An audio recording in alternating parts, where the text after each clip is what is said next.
Okay, I'm going to get started right on time. I have just a few moments ago asked and requested that you can confirm that you can see and hear correctly. A few of you have let me know that you can, but I would really appreciate it if everyone could just jump onto the chat bar on the right-hand side of the screen or in the question and answer bar and just let me know, yes, you can see and hear correctly. You should be seeing a rocket bursting out of the clouds. If you are having issues, please let us know on live chat within ripehouse.com.au or obviously within the GoToWebinar control panel in chat if there's audio or visual issues. There will be a recording coming out for the webcast tomorrow, but obviously you won't be able to engage live question and answer style with that recording. So that will be coming out to everyone on the line. If you do have any questions, please jump out, put your hand up, hop over into the chat bar on the right-hand side of your screen and get engaged. I'd love to hear about what you are doing and where you're coming from. And I'm going to be really engaging with you closely tonight to guide the suburbs and areas that we're looking at. I've already heard from a number of you about some areas that you'd like us to focus on, so I'm going to try and accommodate everybody. If a question is relevant to the content at that moment, I will address it directly.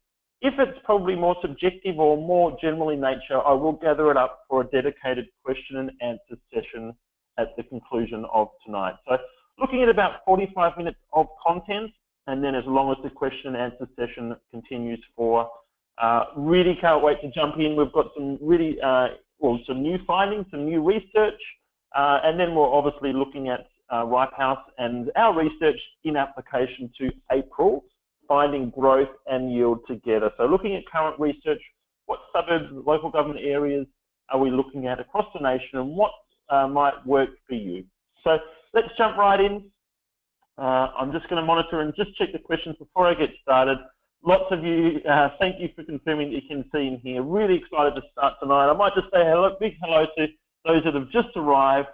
Malcolm, Leanne, Mary, Karen, Aidan, Samir, Jack, Rob, Nina, hello, Wayne, Mary, Karen, Kate, Stephen Gurpretz, excuse my pronunciation there, AS, Gordon, Michael and Michael, Mark, Amanda, Marion, Chitten, Brian, hello to you all. Thank you for confirming that you can see and hear correctly. Lots more of you arriving. I better get started. Really excited to see a great turnout. For those of you that are just arriving, please let me know if you have any questions. I really want to try and keep this a very dynamic session. I'll jump right in. Okay, before I do, I know a lot of familiar names are on that list there, and those of you that are also have jumped out and said welcome.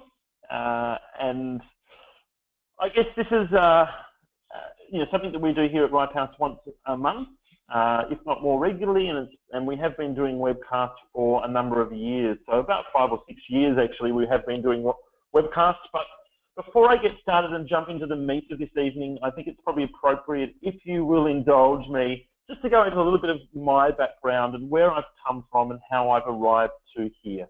Okay, so I am the founder of ripehouse.com.au, but my investing journey goes right back to early 2000s, yes, about 15 years ago, down here in Hobart. So I bought my first property when I was really quite young, I suppose. I'd saved up a deposit. Property prices were quite cheap down here in Hobart at the time. $145,000 was my first property purchase. But before I got started in property, I flip-flopped around a little bit and purchased shares. I can remember back that was a Telstra IPO that I got involved in and tried to dabble in shares. I couldn't leverage into it, and I really only had the money that I had available to me to invest. So I kept looking, looked at importing sports cars and did that. Couldn't afford the insurance, so sold that, and then finally it was actually my father who said, no, property, you'd have a loan and et cetera, it might be a little bit risky, but my mum was the one that actually said, no, go for it. Property's the way to move forward. And that was in tandem with reading More Investment Property by Jan Summers, which was probably the formative book for me. Getting involved in online forums, rudimentary forums, really got me started, motivated, and I suppose prepped to jump in the deep end as quite a young person into property and make my first purchase. We did really well down here in Hobart. 2004, 2005, we actually had record capital city growth on record, so 45% capital growth in 1 year down here in 2005. I was able to purchase a second property in before that boom. And then I met my beautiful wife, Anna.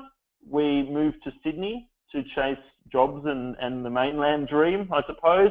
And then obviously wanted to keep investing quite heavily up there.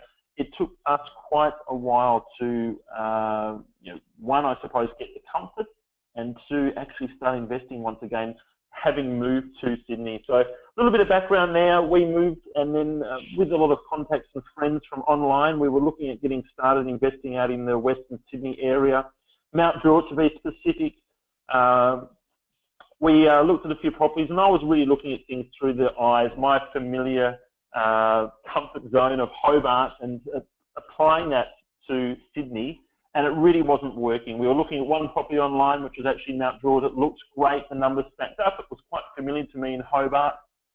Went out for an open home, we were ready to pull the trigger, and then when we got there, we realised, yes, the street looks good, the property price, I can now see why it is cheap.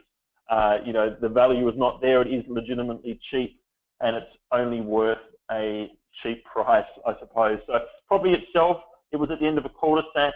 The locals, between the local public housing area, which obviously is what it is, does great things, but also for us as investors might impact on our value of our property and growth. It was at the end of a cul-de-sac that the local public housing residents used as a thoroughfare. They literally broke the back fence of this property down and used the property as a thoroughfare to get to the train line. Okay, so that's something you wouldn't have really picked up online. The property looked cheap for the street and the area and Mount Druitt generally. And if it wasn't for me really going that extra yard and seeing the property, then I wouldn't have really picked that up. And that really put me back a few steps. Wow, this is not something I've seen in Hobart. How do I invest here in Sydney? Is this something that's really common? How do I start getting my bearings? We developed a bit of analysis paralysis after that, I suppose. Anna and I went another 2 years before we purchased a property.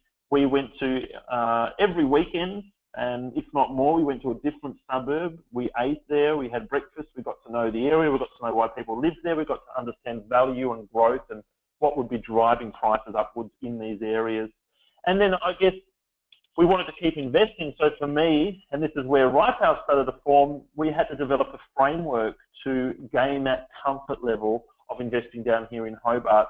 So I could apply that framework to Sydney and then obviously elsewhere after. So I guess that was a turning point for us.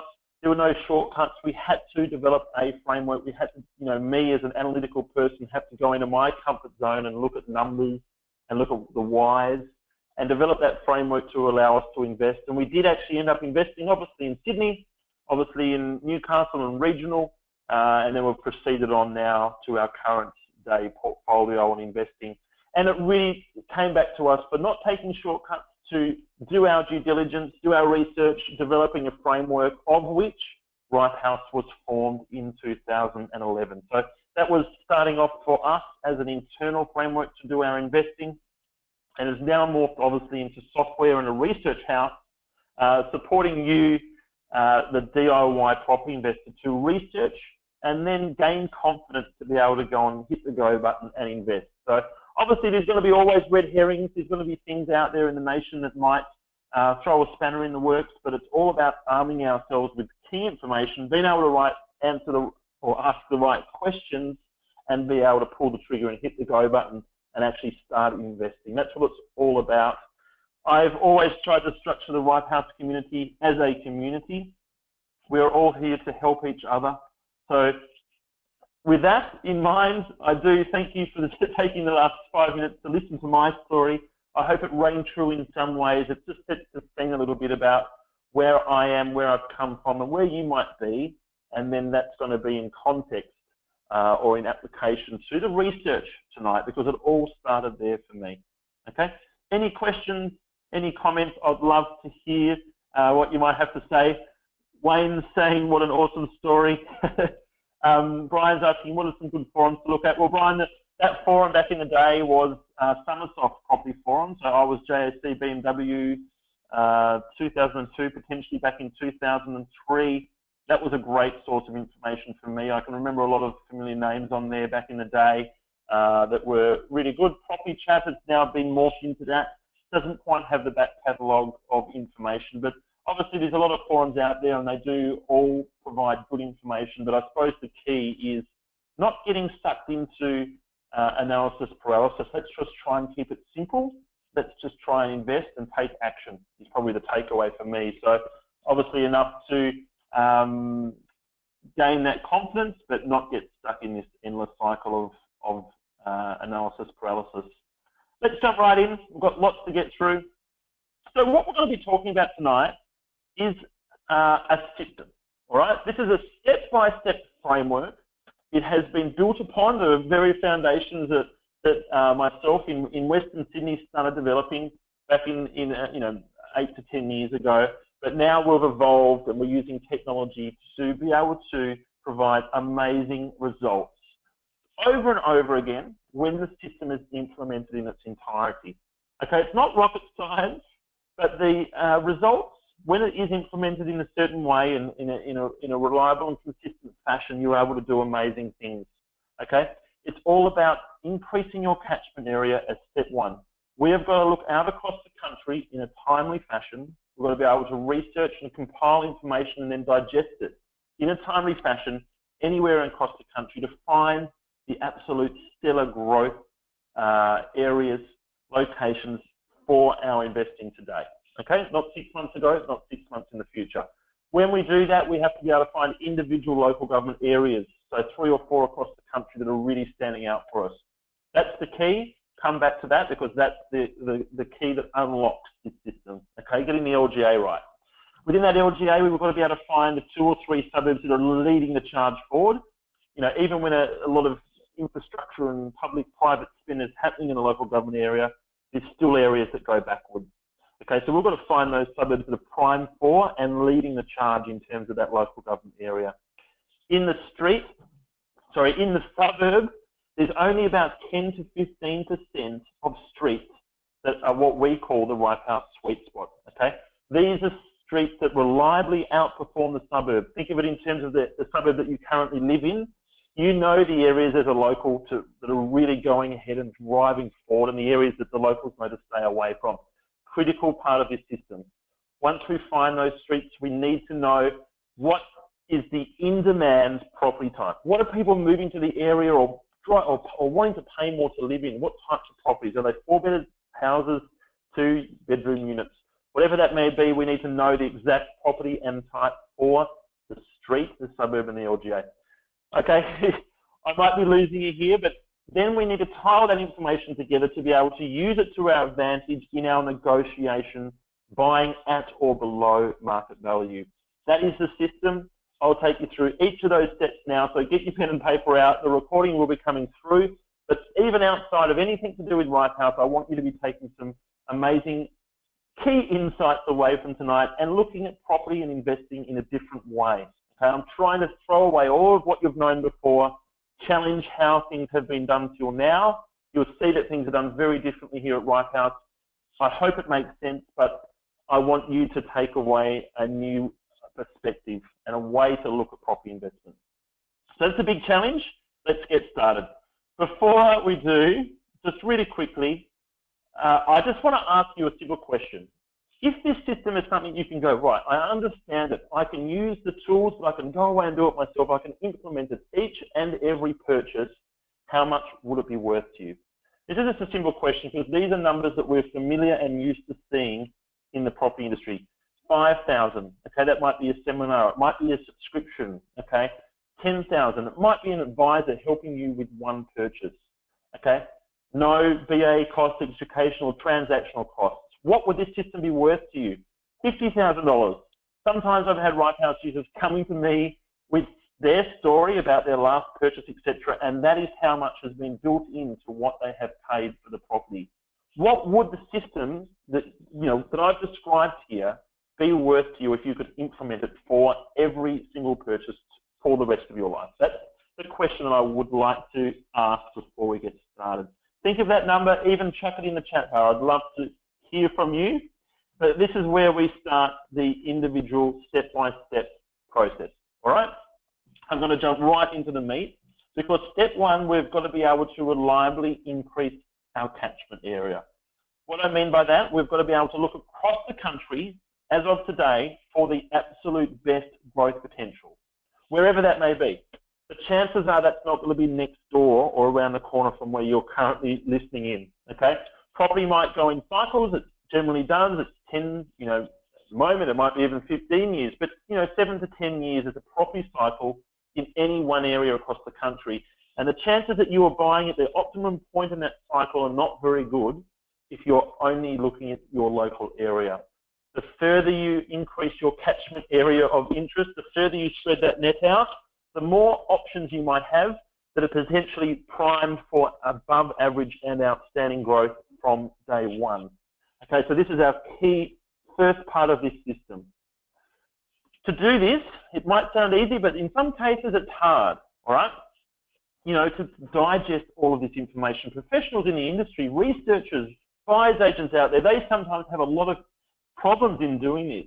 We as investors have to increase our increase our comfort level in investing anywhere. We need to improve our research, our tools, and our acquisition methodology. So how we apply that research and the tools that we are using to actually acquire and negotiate and get comfort in that purchase. We have to improve that comfort level to purchase anywhere. So I'm going to be breaking that down tonight, some really key takeaway tips in doing that exact thing. Okay? How can we do this? So this is the mass media approach. This is picking up your local newspaper or news.com.au and go, wow, Queensland, it's all happening. We've got the storylines happening in Queensland. Let's just throw a dart at Queensland and buy there. It doesn't work like that. So we can't just find a state and go, I'm going to invest in this state. And that's going to be enough to increase our catchment area, the resilience around that area of interest, okay? Because states don't move as one big beast. At the moment, yes, Queensland is arguably a really good place to invest as an average, as a state. But this regional, coastal, inland Queensland is absolute no-go zone. At the same time, this southeast Queensland, Sunshine Coast, Moreton Bay, Ipswich, parts of northern Brisbane that are outstanding at a national level. And so as an aggregate, Queensland might be a confused state. And a state-level property clock or a state-level article is not enough resilience to be able to increase our catchment area and get that big tick of approval, okay? So state versus state is not your answer. Whenever you see generalizations like this in media, whenever you see Queensland is booming or Sydney is booming or Sydney is at the market peak and about to slow down, it's too general. It's just a storyline and it's just confusing us. Okay, so let's leave that as it is and we're going to dig a little bit deeper because I mentioned before, sorry, I might just take a breath, I get really passionate about this. I mentioned before, and this is a little bit of a secret into the next couple of slides, that the local government area is the key. Okay, but in looking at the state versus states or the local government area versus local government area, we've got to make sure that the research and data that we're looking at is live. It's got to be timely. Okay, if we are looking at all the LGAs across the country, taking us 6 months to collate that information and then make a decision, we're already 6 months out of date. So it's one thing to be able to increase your catchment area of interest, but you've got to be able to process and digest that in a timely fashion to be able to make decisions. And you'll see shortly how important it is to get that day and week right. You've got to purchase just before this groundswell of momentum, okay?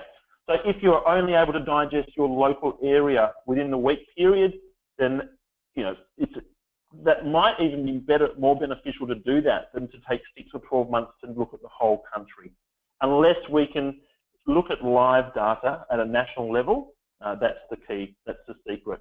Because timing is everything when we're looking for outstanding, really strong hockey stick growth is what I call it, right when we purchase.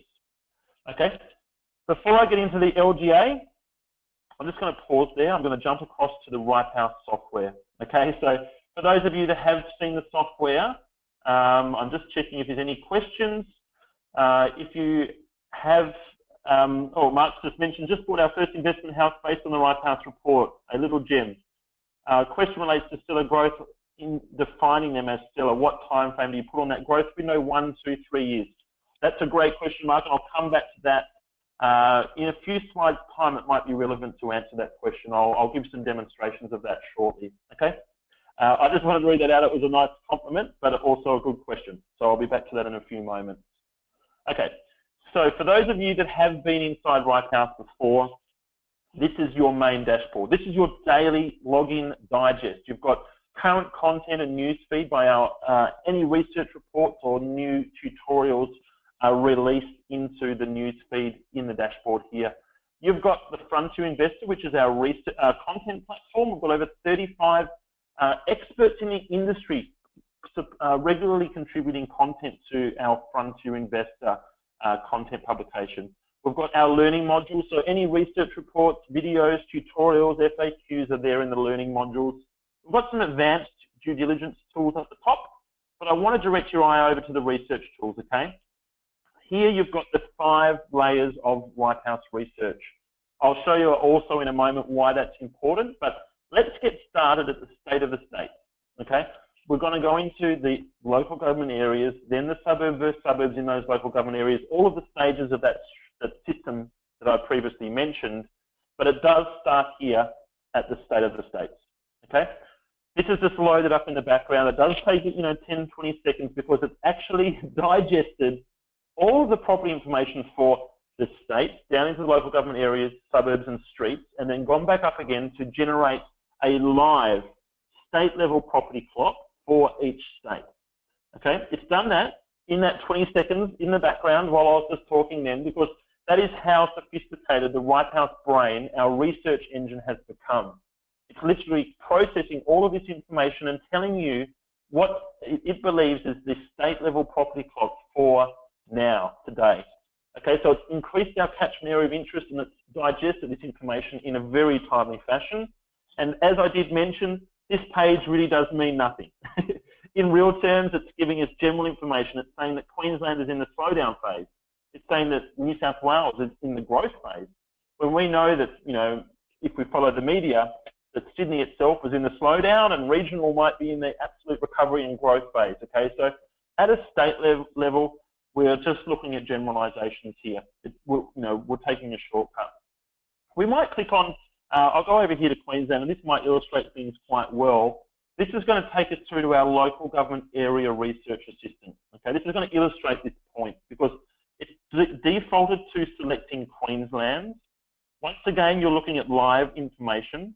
Okay, it's listed every local government area in Queensland in front of you, and it's giving you some key information about those local government areas. So you can see, if we click on the property clock column, that there's a number of suburbs that are in the 1, 2, 3, 4, 5 o'clock. So they're in the slowdown or the trough phases of the property clock.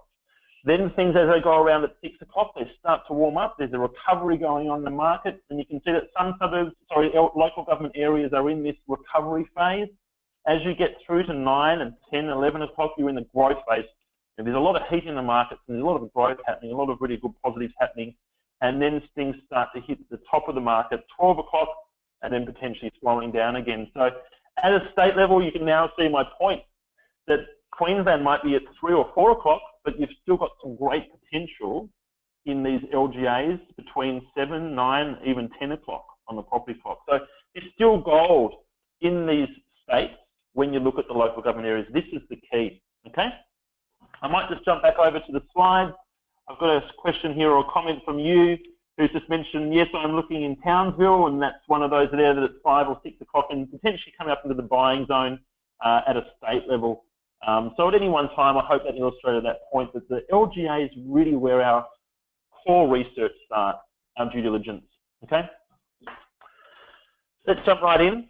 If we purchase and we get this wrong, okay, we buy somewhere and we get the property clock slightly wrong, we buy 5 or a little bit too early, we're potentially buying, we're able to negotiate really effectively, we've got the choice of a lot of properties on the market because they've been sitting there quite dormant. But if we buy and we don't grow that property from day one, we're holding an asset that's not performing, we are developing and accruing opportunity cost. What I mean by that is you're missing out on the potential profit from other investments that are moving from day dot by holding that property. and you could have reallocated the funds to another asset that grows in value. The difference between these two assets is opportunity cost. We want to completely rule that out and minimize it.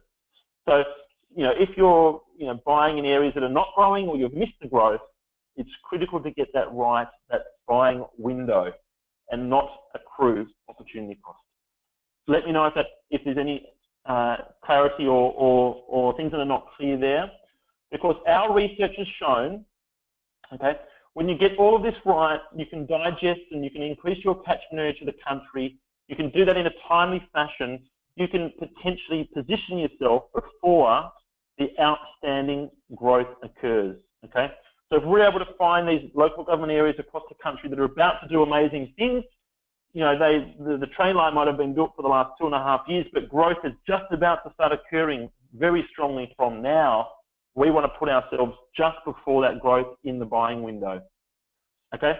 We have routinely seen that we get into markets 10 to 12 weeks before other buying groups, researchers, or sophisticated investors.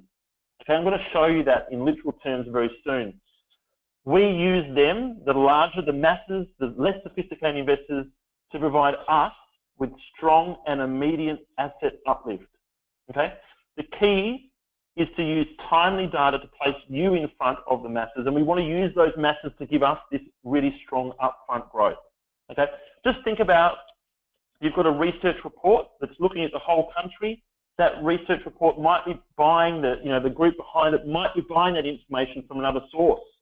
That other source, the quarter might end at Christmas time, at the end of the Q2 of 2016.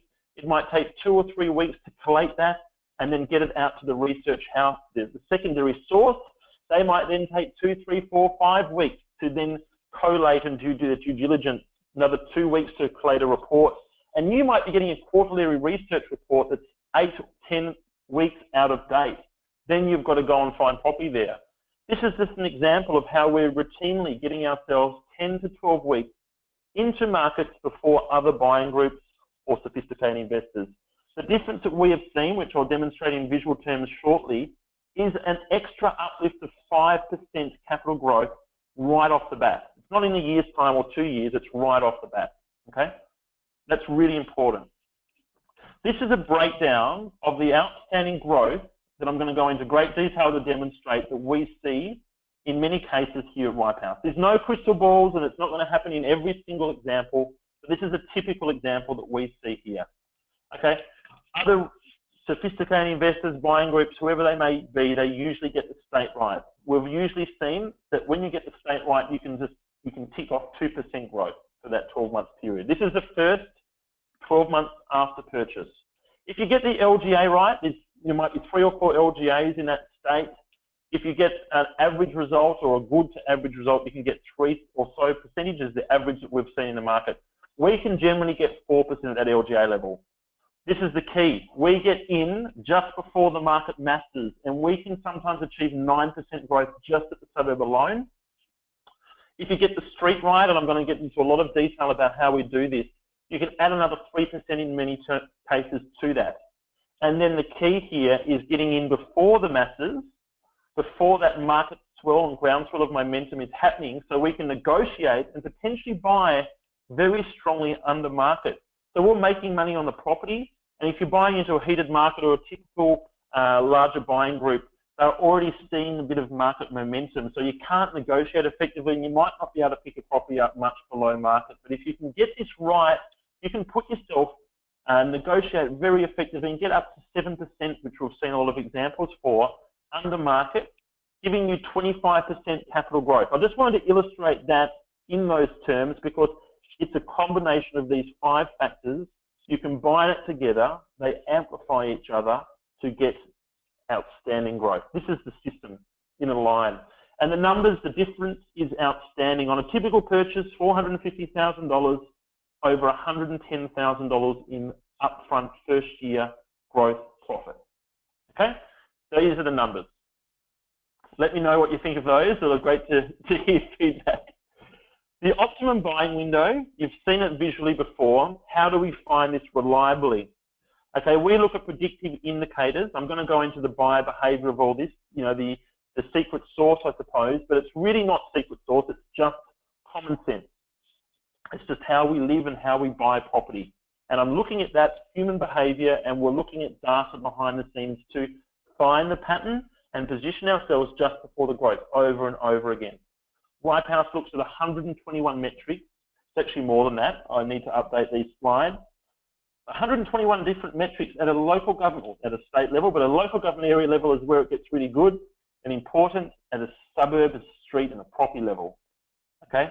It reliably tries to determine where the optimum buying window is in every suburb in the country and position ourselves just before it. Growth attracts attention, and that's, I describe it as market heat. We want to get ourselves just before this heat, and that I'll keep going over and over on that tonight. And as mentioned, there's a very fine balance between opportunity cost and too much heat. That buying window is only usually about 8 to 10 weeks. And if we're getting that wrong, and we're 8 to 10 weeks late, we're constantly missing it. It's critically important. Okay, I'm just going to go back to the tools here really quickly. You've seen how I find local government areas of interest. The tools are very simple. I firstly look for property clock between 7 and potentially up to 8 to 9 or 10 o'clock. This is our optimum buying window. You're reasonably certain of things progressing forward nicely, but you haven't had too much heat, or you've still got a reasonable amount of growth left towards the market peak. Okay, these ticks and crosses means that yes, the data at a local government area level, the property clock is really strong, but then some of the suburb level metrics are also quite strong. So I just like to see 3 or more, just telling us that the local government areas have reasonably strong markets within them.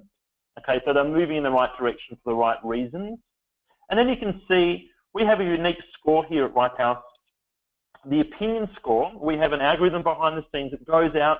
We actually regularly are interviewing experts in the industry, real estate institute members, buyers agents, researchers, valuers, even some sales agents who know what they're doing. We are constantly asking them the similar questions and vetting, and then providing a sentiment score.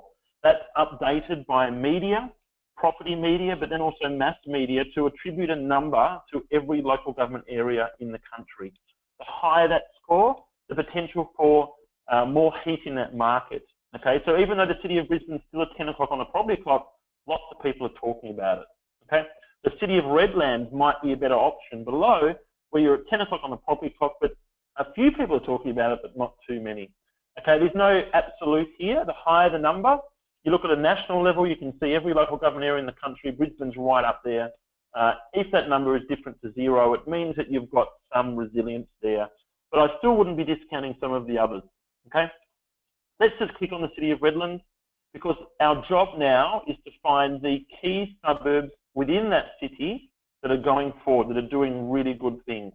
Okay? We don't want to be buying in a suburb, getting that wrong once we've done all the hard work and getting to an LGA. I might just illustrate that point again, back on the slide, just checking any questions. Is there an accuracy or success percentage of the growth figures? Okay, might answer that when we flick back over into the tools, Edward, and or gather that up for the end. But a little bit more context around that. So how sure are we of these numbers? Is that what you're trying to ask, and is that in regards to the local government area? Okay, while that answers or further elaborations coming through, I might just skip back over to the slide. So, another deep breath. When I said immediate growth, I don't mean in 6 months or 6 months ago. I mean today. When we purchase, we want to have growth from day one. That's the optimum. We want to beat the masses and then use them to provide us with outstanding growth. And we want to find target suburbs that may be lying dormant, that we can come in and negotiate really hard at the buying market. And then the stars align, just as we're purchasing or have been aligning for a little while, and are set for imminent and outstanding growth. Okay? What does this look like in real terms? The growth phase, the stars have aligned. Growth is generated by demand. This phase is not suited to the buyer. Okay? When growth is occurring, there's lots of demand. It's starting to be a seller's market. We want to get in before that. Growth continues until this demand is met with supply, so developers coming in and putting stock into the market, or the market is pricing in this demand and then it therefore decreases, okay? So we want to be obviously getting in these markets where there's growth occurring and prices are increasing to meet this demand and not the ones that the supply is increasing to meet the demand, okay? So we want the ones that the growth is happening or likely to happen in, and then that's going to be accommodating the demand and slowing it down. And as mentioned, I'm going to go back into this point again. It's a very fine line. This is an actual example for the webcast. This is from a Ripehouse user called Guy Williams. In the first 10 months, I have to touch base with Guy. If you're on the line, guys, please sing out. Let's touch base in the next few days. I'd love to hear how you've been going in the last few months. Plenty of news from both sides, I'm sure. But Guy purchased 10 properties in the first 10 months of Ripehouse membership, okay? So that was early to mid last year. His average growth for each of those 10 properties was 25% in that first year. It's outstanding, absolutely outstanding. His cash-on-cash return was over 100% on the money that he put into these deals, and his average yield was 6.25% for each property, okay? Guy said, I would absolutely recommend, that was Ripehouse, to his friends. There's a video testimonial on Ripehouse on YouTube, this is derived from. One of the things that I think it does very well is narrowing a large number of properties to a small number of properties. It helps me avoid analysis paralysis. If you want to know more about Guy, his story, we've got a 4-part case study series. We detail each of these 10 properties down to suburb and what he paid for it, what it's valued at, what the rent is, over on the frontierinvestor.com.au. Look out for Anna's profile and search her articles. You've got a 4-part case study. How does Guy negotiate? How he finds property managers, service providers, how he inspects remotely, etc., etc. Great reading. I wanted to go into, this is all well and good. I've talked about a bit of research tonight. I've gone into, yes, Guy's story is there and it's outstanding. But what is this human story? What is the buyer behavior that might lead to this type of growth? This is going to make sense. I hope a little bit of clarity behind this data and research, all right? Because we see this time and time again.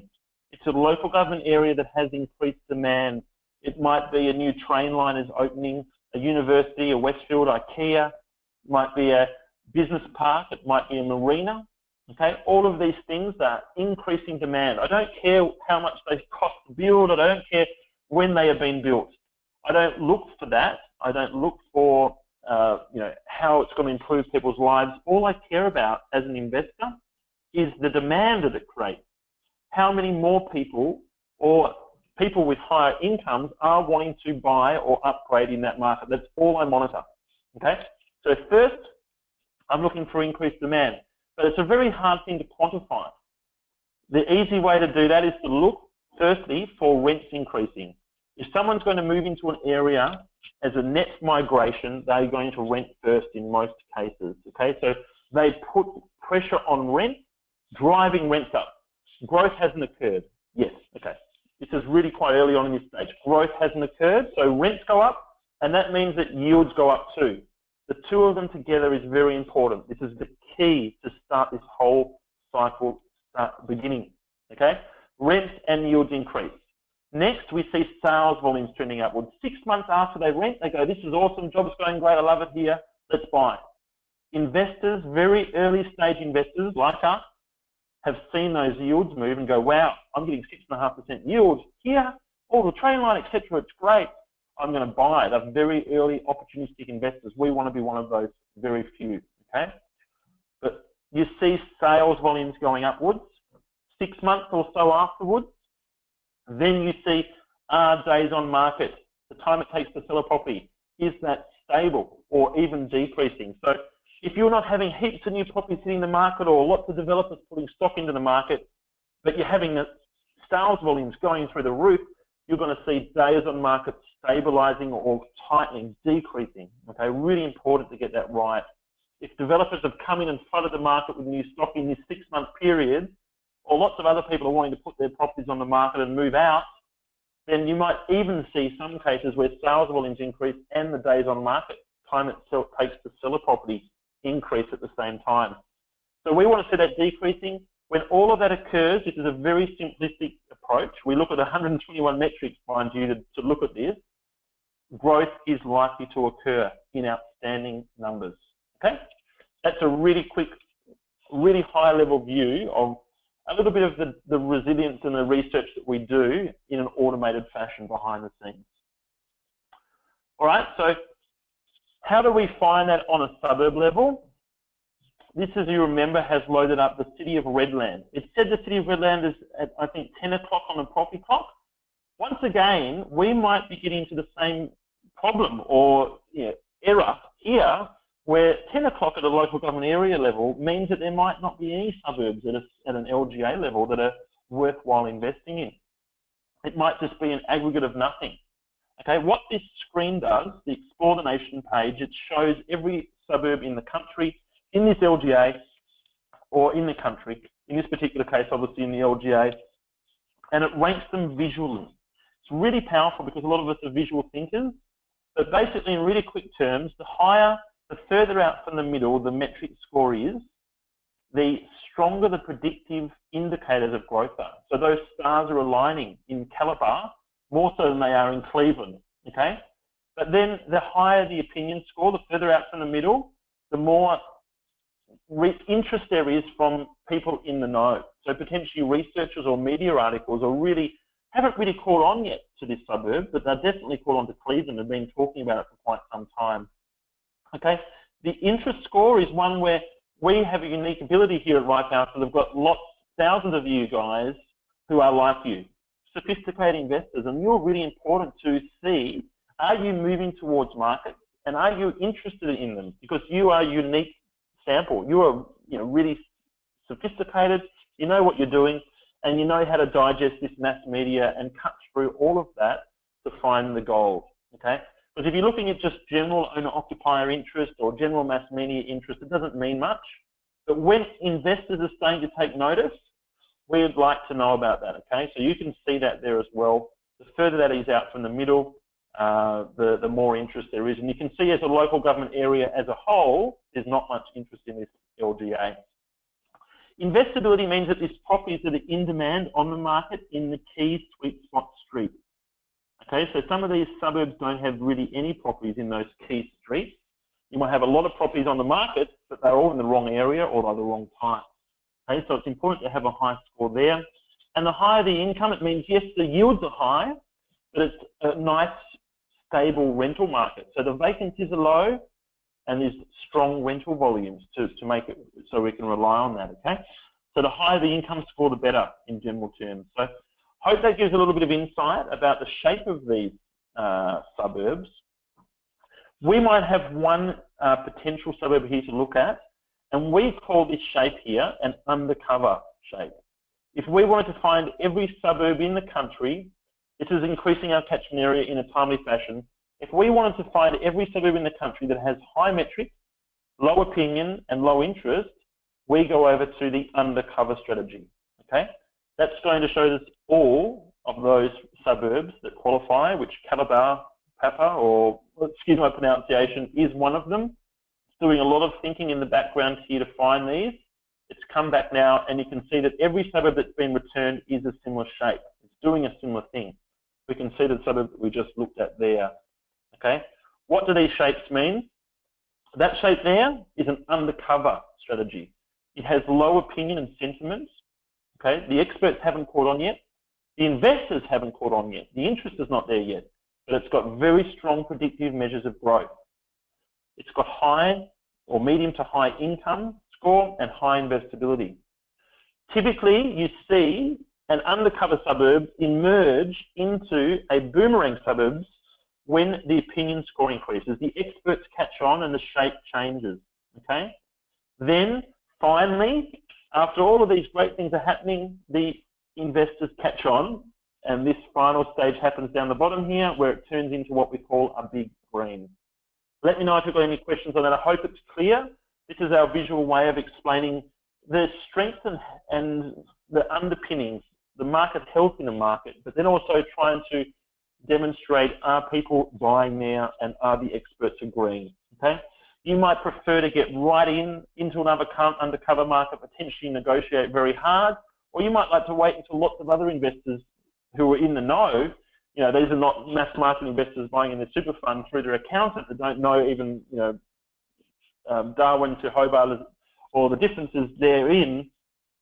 These are still sophisticated investors, but you might like to wait for a little bit more market momentum, okay, that comfort blanket.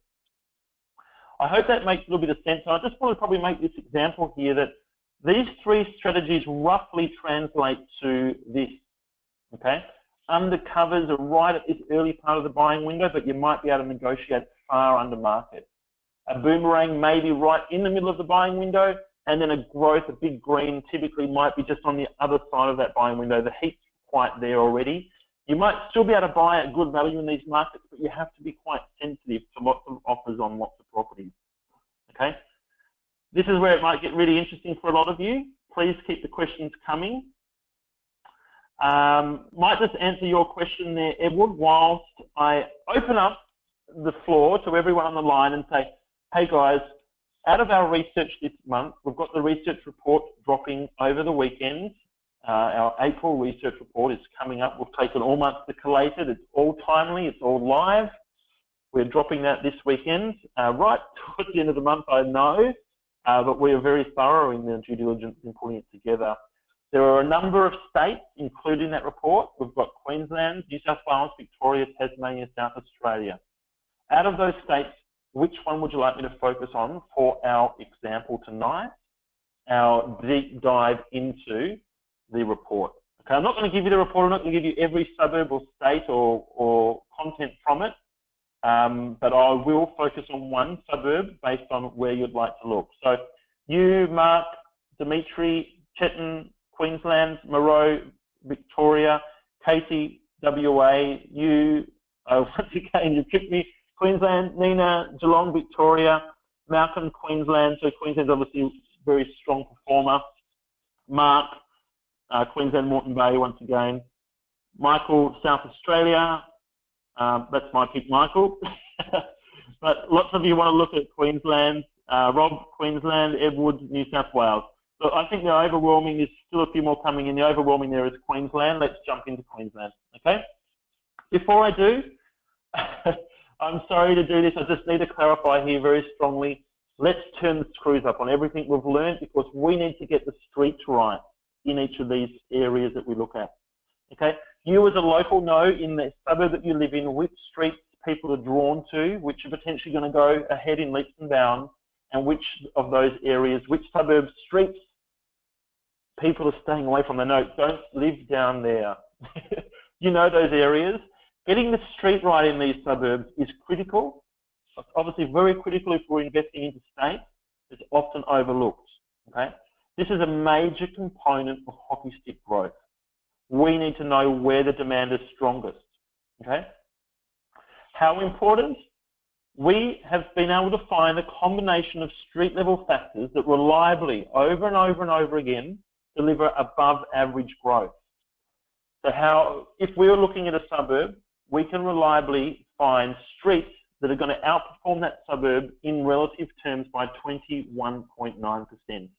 Okay, so if the suburb went up 5%, just in very simple terms, it went up, say, 4% in 12 months. If we get this street sweet spot right, it's potentially going to get 5% growth in that same period. It's very important, okay? Over 10 years on current projections in Sydney, you're talking about big numbers, okay? It could mean an extra 240,000 in capital growth at Sydney median prices for the next 10 years, okay? What is this street sweet spot? These are the 5 factors that we need to get right for every suburb that we look at, okay? This is where you take your notepad and pen down because we want to find streets that have under 15% public housing, lots of the in-demand property types.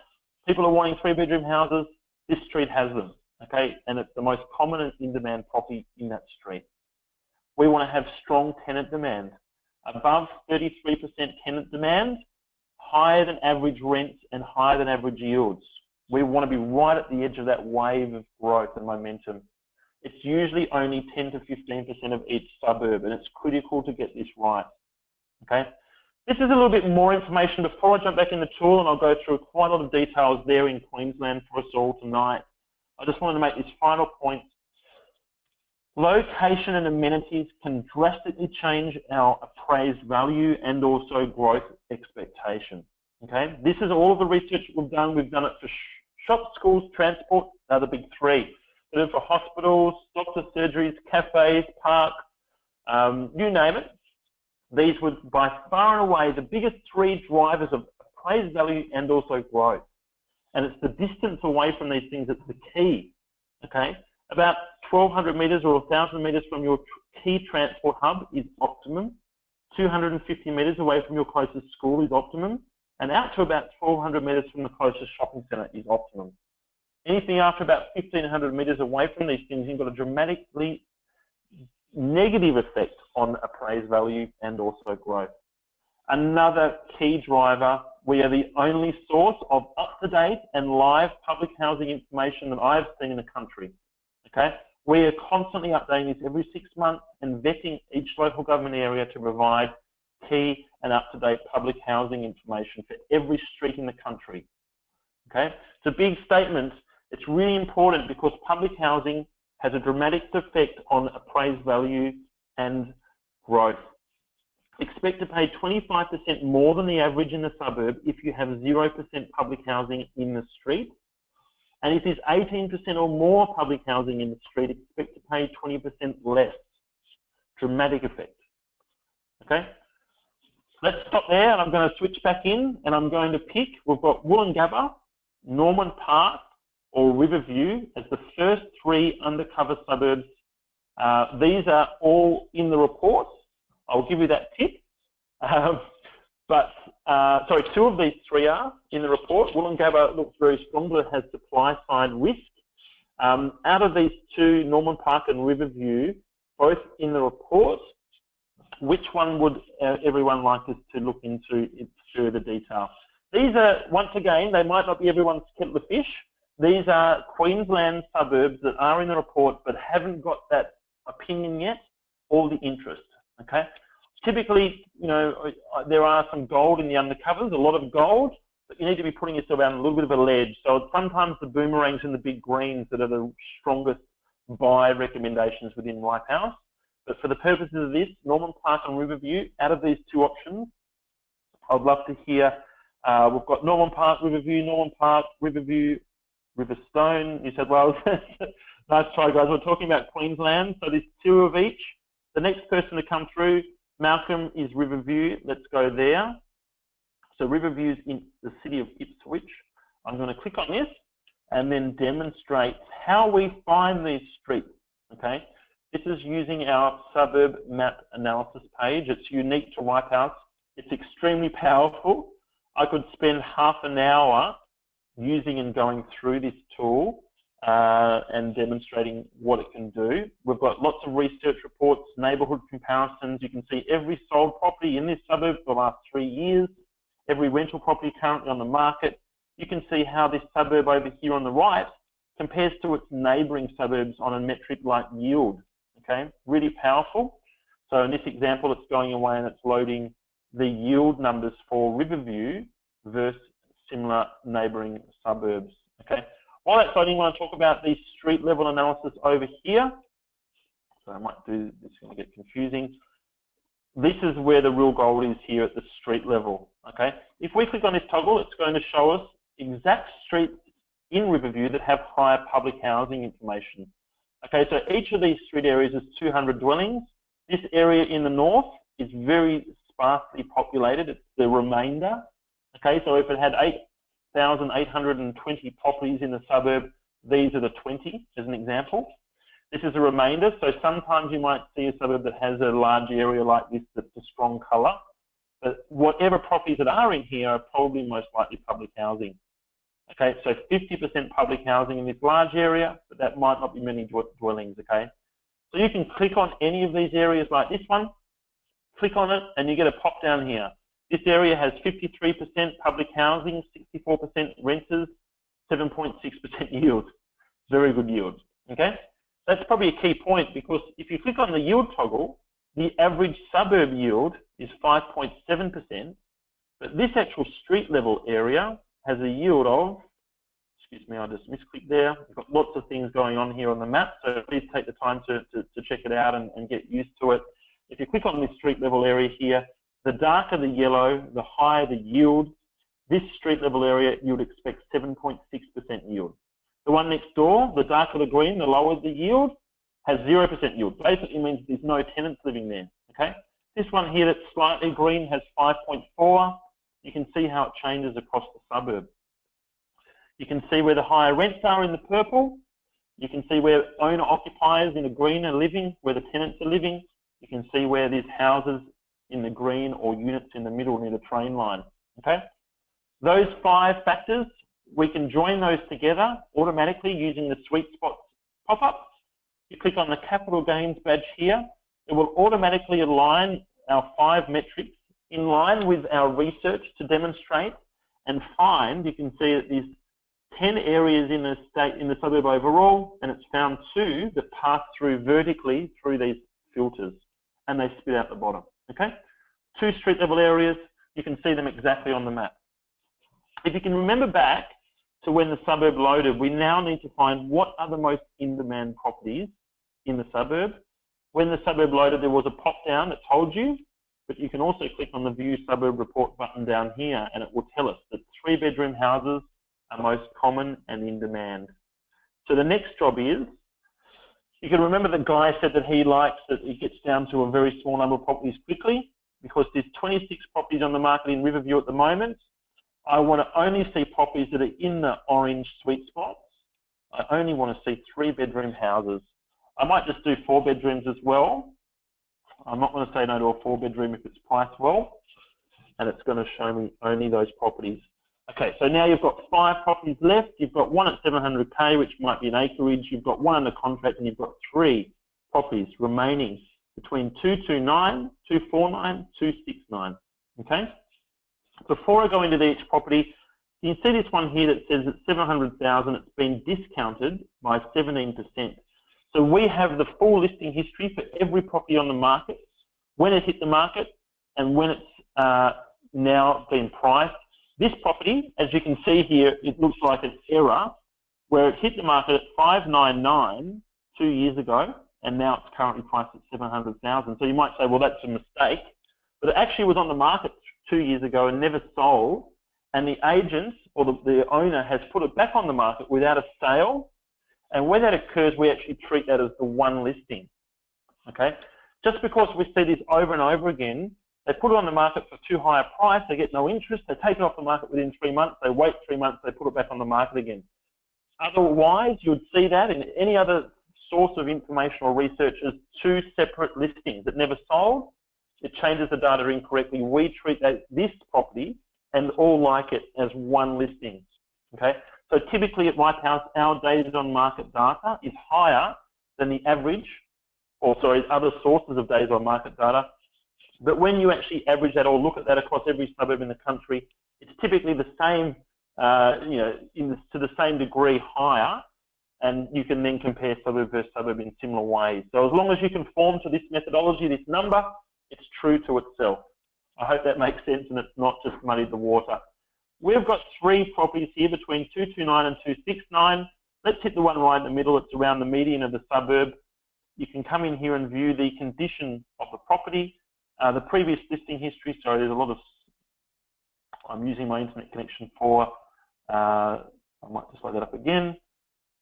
I'm using the internet connection. Okay, so this is the, for the webcast, sorry, I'll finish my sentence. I've just gone back in and loaded it up again. So this is 81 Brisbane Street. You can tell that it's in very poor, unrenovated condition. Okay, there's a lot of work that probably needs to be done to this property, and it's obviously, it's a pretty low socioeconomic area as it is, but this is a very unrenovated property. I might click on the more expensive property here and see if we can get something that doesn't need as much work on. So this is another 40,000. Yes, it might look a little bit more appealing, but it's still completely original. I'd probably be looking at a higher price point in this suburb just so we can get in and get a good quality tenant. But let's use this property as an example. 87 Brisbane Road, the condition has been assessed as good. Okay, This is an automatic assessment. It's probably been assessed as good condition or value because of the large block. Okay, very large block. But we do know that the interior condition, this is not a perfect system, but it tries to have a guess at the condition and or features of the property and how it compares to the suburb overall. So yes, the interior condition is very poor or poor, but the block size is outstanding and good. Okay, so based on all of these things, I'll probably assess this as an average condition. Our recommend and sentiment engine is learning from me overriding that, and it's going to try and improve upon that going forward, okay? Because this is going to go away and find comparables that are more likely to be similar. You can see that it hit the market on the 24th of March for 269,000. You can see suburb and then also area information, which we already know. We've seen that as in overlays. Now it's going to go away and find the 5 most likely comparable properties. Okay, before that pops up, I just wanted to mention, we've seen some information now on this property that we can potentially leverage to negotiate. Because we want to beat the heat in the market, we want to get in early, but we also want to be able to negotiate like a pro and buy potentially at or below market value. To do that, we need to assess the condition. We need to find actual comparable properties. So I'll show you how we do that in a moment. And then we need to compare those to the property and look at things like public housing and days on market. Has it been listed before? Has it been on the market for quite a while but then discounted? We need to look at that, and then we need to potentially leverage that in our negotiation. This is how we can sort of bring these things together to negotiate under market. So what it's done, it's gone away and found the 5 most likely comparables. You can see that the first 2 are pretty much the same as the asking price. You can click on those and see the images for the property, and I don't need to go any further here.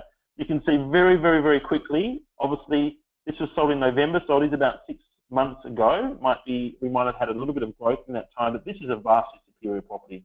I'm sure you all agree. I will remove that as a superior property. This is one that sold in December, November, December. Okay, quite tidy from outside, similar price, renovated inside. Okay. I'm not seeing much value here, to be honest. The property that we're looking at, this is a $20,000 renovation. Obviously a superior property, I'll take that out. This one here sold for 236. You can see the process I'm going through. Okay, so reasonable street appeal. It's tired, but probably superior inside. So it's unrenovated, but probably superior. The block size is probably a lot smaller. Doesn't tell us the block size. Yep, 635. So I'd actually say this is quite similar. Interior, probably superior, block size smaller. So I might leave that. We've got a comparable at 236. You can see what I'm doing here. If we just take an average of these 5, I'm going to curate my comparables. It's very important to do that. It has a good guess to start with, but you need to own that process. The reason why we do that is if we find a property that sold for 236 in a similar condition, I'm going to the agent and saying, I'm not paying more than 236. Prove to me otherwise.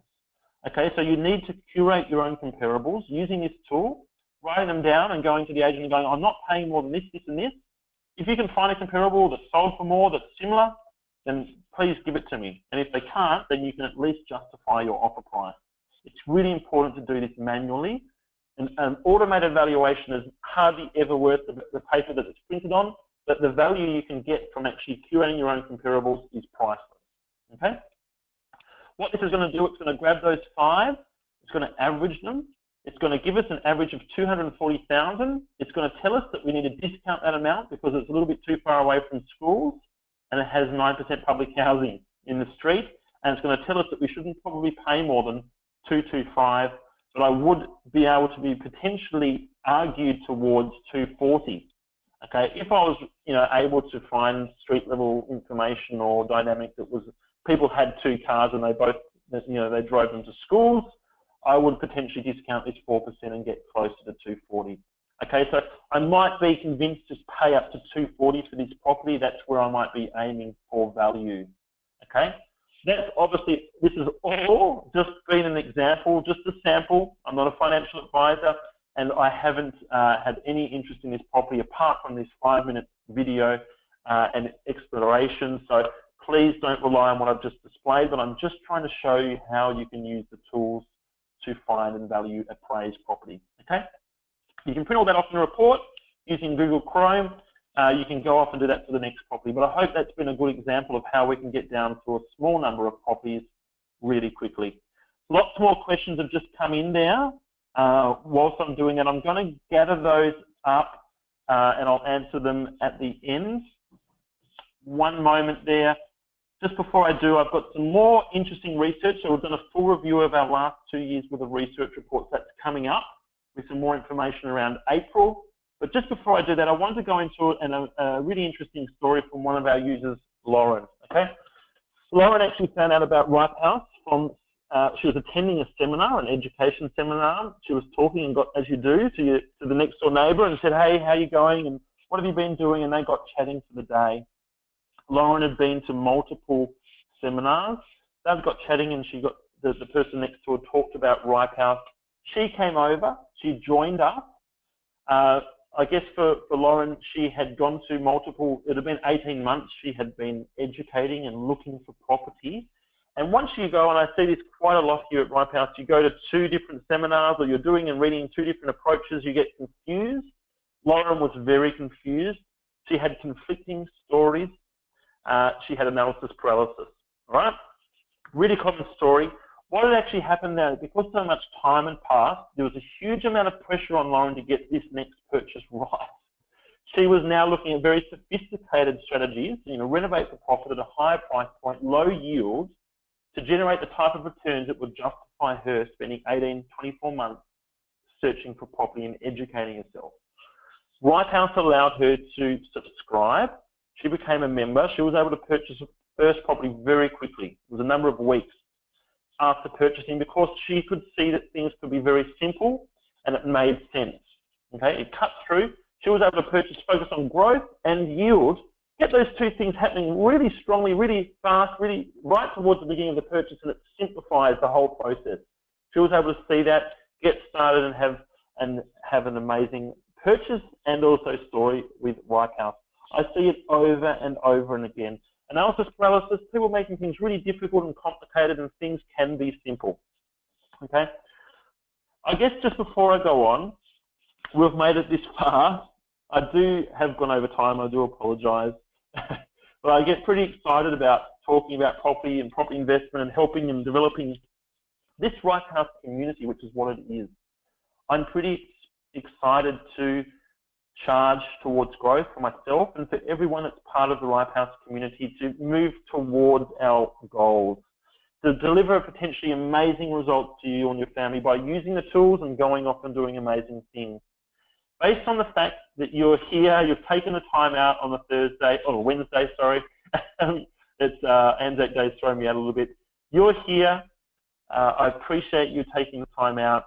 I feel that Ripehouse is a perfect fit for you as an investor to arm yourself. We are DIY investors to arm yourself towards achieving your wealth goals. To that end, there's a big thank you. I'd just like to put the pause button for a moment and say thank you and open you up an exclusive annual subscription offer. So Ripehouse is only available via annual subscription. We do that because we have invested heavily in our recommendation engine, the software, everything you've seen, our research reports. They're very specific. We've got down to an exact property tonight. And if you're able to then open and view that via just a monthly subscription or a small commitment from everybody, we need to be able to justify the expense that have gone into those recommendations and the value. That's why we ask for an annual subscription and commitment. It's our annual community that has access to all the recommendations and can do with them how they please or what they please. I hope you understand that and that makes sense because it is only available via an annual subscription. That is usually $1,597 for all of the software and tools that you've seen tonight and 12 included free monthly research reports. So we pick the best bits, we join together the software, the research report's usually about 50 pages of absolute gold. It shows you the exact streets and the types of properties to buy. And I'll show you some of the amazing results these reports have been generating. They are all included. We give you everything we can possibly do to use the software and research effectively. As a big thank you, you're here, you've taken the time out for coming. I'd love to extend to you a $400 saving from that annual amount. It's only available because you have attended tonight till 11 p.m. this evening. It's only available for that time period. It's trying to encourage us all to get started together. We are starting from day one today, and we're going to be moving forward and implementing this system using the research and software to invest towards our goals together. Okay.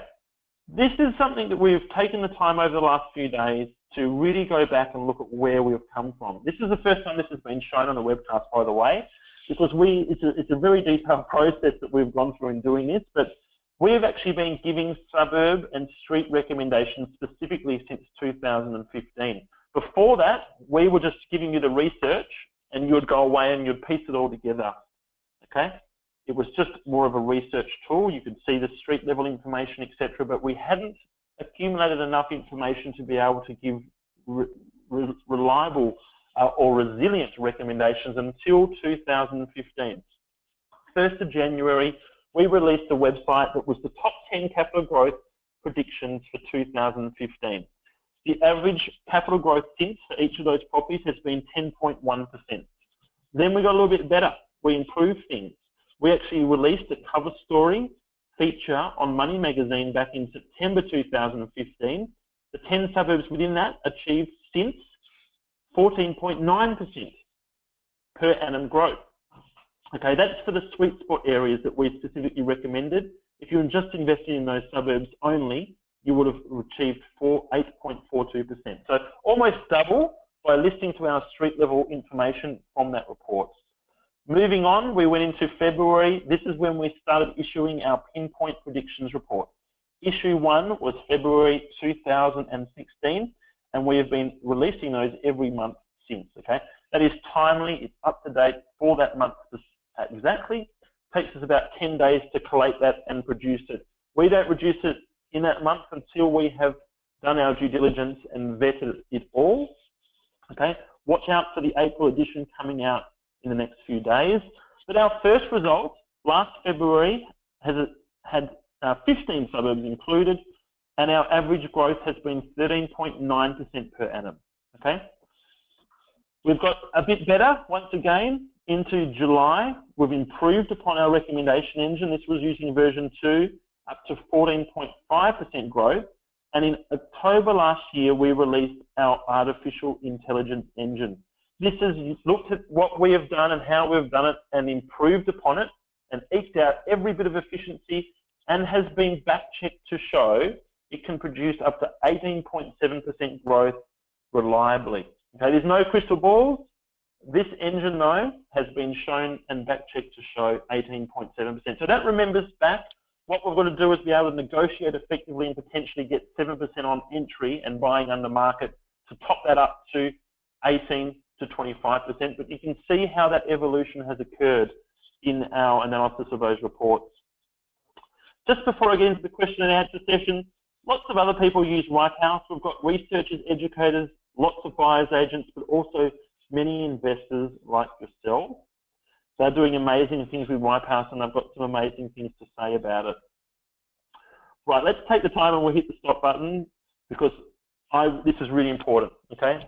This is how you can lock in the special thank you offer tonight and get started with us and lock in the $400 thank you and also the included reports, which usually are $97 each, okay? So that's all included. It's over $1,500 of extra value until 11 p.m. tonight. So to lock that in, let's do it together. You go to www.ripehouse.com.au/bonus.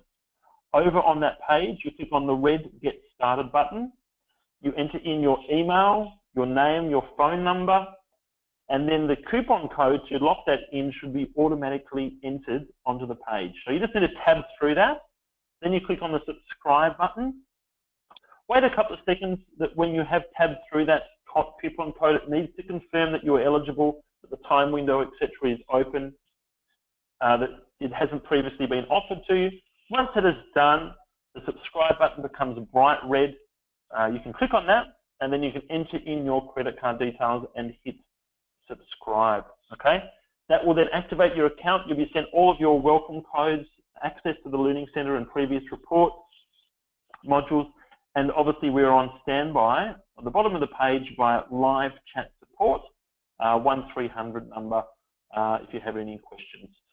We're here to support you as the Ripehouse community. Hope that makes sense, because I'm going to press the mute button now for a few moments. I've got lots of questions that have been backed up. This is the time, if you'd like to stick around, to ask any questions that you can think of about what we've covered tonight, any general property investment questions, what you're trying to do, your strategy, etc. This is the time. If you don't want to stick around, you'd like to get the recording tomorrow, whatever it may be, I really just wanted to take this opportunity to thank you for your time, for coming and joining us. I really do hope you have gotten something out of tonight. Please give me any feedback right on chat right now. It'll be much appreciated. Pluses or minuses, you know, positives or negatives. I'd love to hear any feedback so we can improve. If you don't want to stick around, thank you once again. I'll be back in a few minutes with some answers to your questions.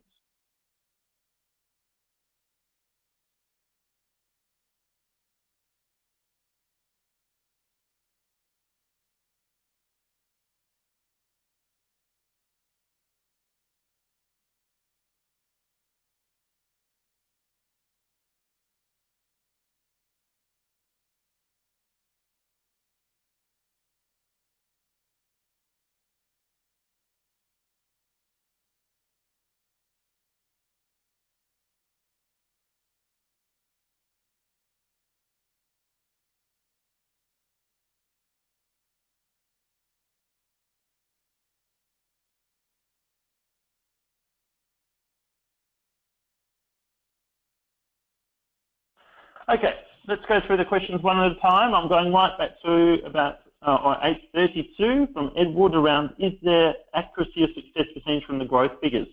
Did try and get a little bit of further information on that, but generally we are, okay, so our growth figures and our for sale, for rent and sold figures are actually extracted like Google. So we go across the internet, we're looking at all online sources of information and bringing it together into the one place.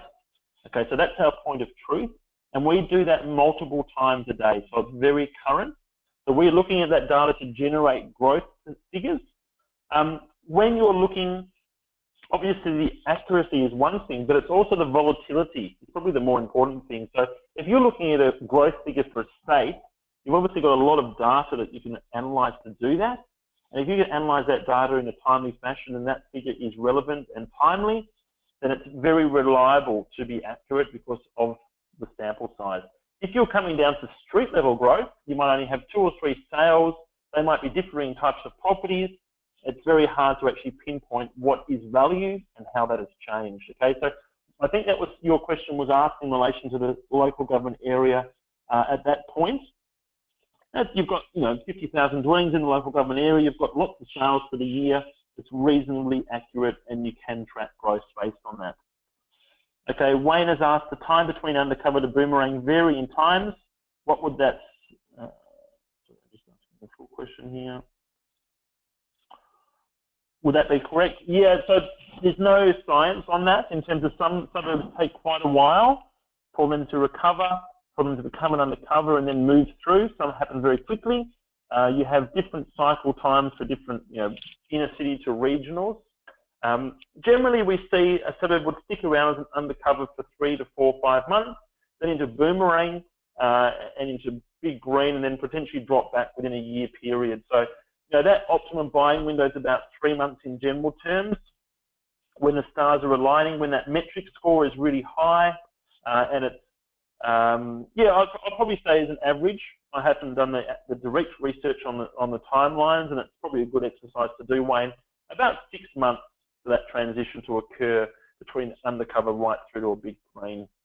Some suburbs, it must be noted, never actually get that far. They go to an undercover, the data looks great, and before any investors or experts turn their eyes towards it, the data or the market moves on. Never actually gets to that point. Obviously, a lot of suburbs are never undercover. And they might only be undercover once every 10 years. That makes sense. Mark's asked, is it risky buying just outside the sweet spot in terms of street? there might not be a house in a sweet spot that fits the budget. So generally, we're buying in reason, lower public housing streets in a sweet spot. In some cases, the actual purchase price might be slightly higher than the suburb average. Okay, they generally are slightly higher standard than the lower socio suburb average. So I can sort of take your point there, Mark, in terms of a sweet spot might be pushing your budget. But I just wanted to, even on the other side of the street or just around the corner, you might be exposing yourself to far higher public housing. So, obviously the sweet spot is the defined area. And if your budget's, only extending to just around the corner, I'll be asking myself the question, well, should I be buying in another suburb and in the sweet spot at a slightly lower price point, or I need to do my on-the-ground due diligence? I might need to fly to that address. I might need to quiz the agent. I might need to get much more sure of myself just outside of the sweet spot. That's not to say that the sweet spot is just a golden ticket to go away and do it. We've still got to do our due diligence, but I would be upping the ante on my due diligence when I'm starting to make compromises, okay, based on our capabilities and our budget. Hope that makes sense. What are some of the growth drivers to surface in a local government area to support some of the background metrics? Okay, so I use the example of Moreton Bay there. Moreton Bay's now got a huge amount of development happening and a lot of new properties are being built. So we've now sort of come to the equation where there's a lot of demand still for Moreton Bay, but there's also a lot of supply. So please take this all with a grain of salt. But in Moreton Bay, we had a train line, an IKEA, a Westfield, all happening very early on. We have a new university that's just finishing or opening. We have a marina that's been built at $110 million. We have Stockland developments which are putting $1 million property into a normally $300,000 local government area. We have a business park that's got 20,000 people set to be employed there. So you've got all these drastic changes happening over a 5-year period. Probably most of all, Mark, you have a big red circle drawn around the local government area by the government saying, go and live and work here because of all these great things that are happening, but we want 500,000 of you living there by 2030, and there's only 300,000 living there now. So that's another timeline. These are all things that you look at, but then that can be ruined in an instant when they potentially go out and flood a market. And I'm not saying that's occurring there, but you've got to watch for it, okay? Does a sweet spot also search for vacant land, Dimitri? So it doesn't specifically search for it as an option, but you can obviously, once you find that sweet spot area, you note that down, and I might find 10 sweet spots in 10 different suburbs, and then I'm monitoring, that in total is one suburb. I'm monitoring 10 suburbs very easily using Ripehouse and finding vacant blocks within those. Okay. Wayne has mentioned Ripehouse looks like a real time saver. It looks to allow searches at a faster pace to drill down. Yes. Question no. Able to find that broken fence at the end of a cul-de-sac to the train station. So good question, and no one's ever asked that before, but I guess that's something that, look, maybe in the future we can get down to that degree. The way that you can find it, I suppose, it might not specifically be a broken fence at the end of a cul-de-sac that's causing the price drop. It might be something else. It might be the colour of the paint. But what we can do is we can see where the train line is, we can see where the public housing is, and we can see what the street yield, rent and value is using Ripehouse, and then you can see if that property is cheap in comparison. Obviously, it might be 3 out of 10 properties that are cheap because they're vendor distress. There might be 7 of them that have the fence knocked down. But we want to get down to those 10 properties that are cheap compared to their neighbours, and then we want to go to ourselves, well, look, this is cheap because the vendor is in distress, okay? This property needs to be sold and we can actually pick up a bargain, or in our due diligence, the fence is broken down because of our final stage of due diligence. We might have someone on the ground there. A nice tip there, Wayne, if you're buying interstate, you might not be able to go and inspect the property and go, the fence is knocked down, but what I do is I get a third-party rental appraisal before or just as I make my offer, depending on the state, and on the promise that they will receive the rental management, they are going out and giving me a formal document of what they think the property can rent for, and if I should be spending any money to achieve a higher rent, and what that is. And obviously, building and pest inspection is going to pick up some stuff, but you know, if I'm doing that third-party rental appraisal process, I've built up rapport with these local agents. They're doing my local inspection for me. They're telling me all these things, and they're not using emotion in doing it. So I've got down to those 10 properties. 3 of them might be bargains, 10 of them might be flawed, 10 of them, you know, a few of them might have a broken fence, but I'm using those third-party rental appraisals to tell me. I hope that answers your question. Mark said, great session, Jacob. I'll catch you next time. Thanks, Mark. Edward, is there any user support to learn the system? Do you check or offer an opinion on a user property selection? Okay, answer your question there. So it is, we've got our learning center with private resources to help you use the software and a private backlog of tutorial webcast sessions and previous research sessions. We've got our live chat integrated support. I guess for personal opinion on properties, it's a bit of a danger zone for me, I suppose, personally. We can help in general terms and making sure you're using the software and really pointing ways that other people have used the software. If you are looking for specific searches or individual properties recommendations, come and talk about us to us, because that's an advisory service. Okay, so that's more of an advisory service, and definitely something we can help you with or talk to you about, but it's a different level of hand-holding and also due diligence that we do, time, and all the associated elements to it. So Nina said, you're amazing, thank you. Hope that's answered your question there, Edward. It'd be great to have you as part of the community, but there's a lot of support to use the tools and the research, but yeah, I hope that line is a little bit clearer there. Rob said, I like all this information. Thank you, Rob. And Nina's once again said, great webinar. Rob said, thanks, Jacob. Thanks, Rob. Michael, thank you. Thank you and well done. Thank you, Michael.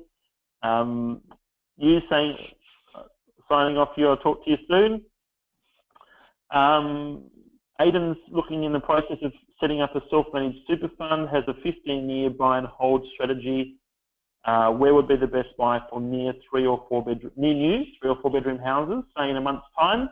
So Aidan, I suppose the answer to that is our monthly research report has about 15 different options that have been deduced. So you've seen, you've got the big greens, the boomerangs, the undercovers. There's about 60 to 80 suburbs at any one time within that. They're all in that top tier.